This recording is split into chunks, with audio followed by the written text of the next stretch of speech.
I can't believe that the CEO of our company demoted our safety officer. He'd been working in that job for over 10 years. I feel bad because he didn't know that I was supposed to take a drug test prior to transferring into my new job. Why should he be punished because I wasn't tested? Our company received a penalty for thousands of dollars just because I changed positions? What you just saw sadly occurs all too often in the aviation industry. Designated employer representatives, or DERs, who don't understand or are confused by the rules are repeatedly putting their companies at risk. Failing to comply with required drug and alcohol testing rules is serious business. Here are a few examples of just how serious it is. One of the most common mistakes made by a DER during the pre-employment process is failure to drug test current employees transferring from a non-safety sensitive position to a safety sensitive position. In this situation, the DER and the employee had both worked for the company several years. Due to their working relationship, the DER assumed the employee was drug-free. Without reviewing the employee's drug and alcohol records, the DER approved the employee for transfer based on their personal relationship. Any employee that transfers into a safety-sensitive job must have a negative result on a DOT drug test prior to transfer. This is the same process a DER must follow when hiring a new safety-sensitive employee. You can review the regulations on the FAA's drug abatement website at faa.gov/go/drug abatement. Covered employers, regardless of size, must have a compliant drug and alcohol testing program. Here's another situation that can be problematic. When I started this repair station, I didn't want to burden any of my employees with the DER responsibility, so I chose to do it myself.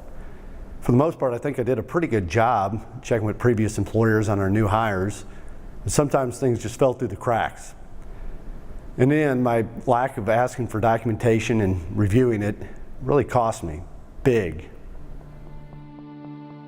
The DER position in any company is vital. If you don't have the time and resources to devote to it, then delegate the responsibility to someone who does.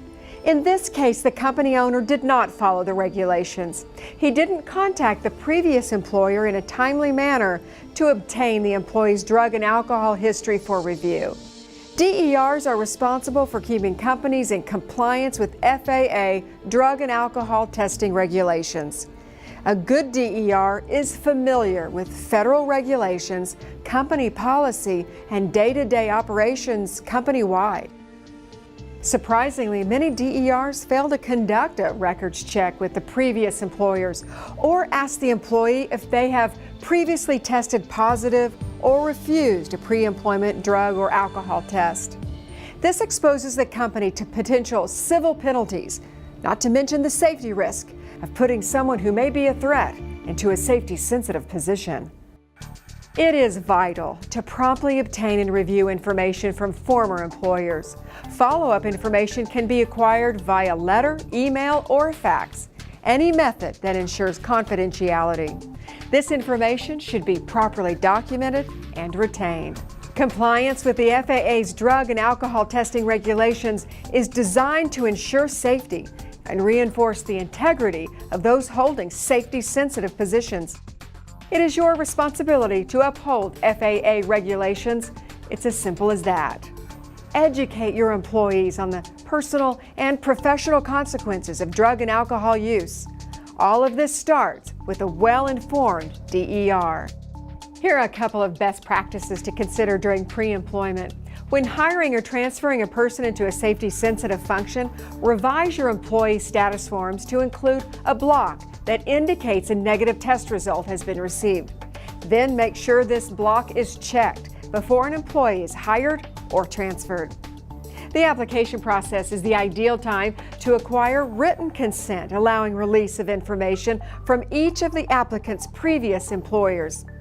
Until an applicant signs a release, a records check from the previous employers in the past 2 years cannot be legally conducted.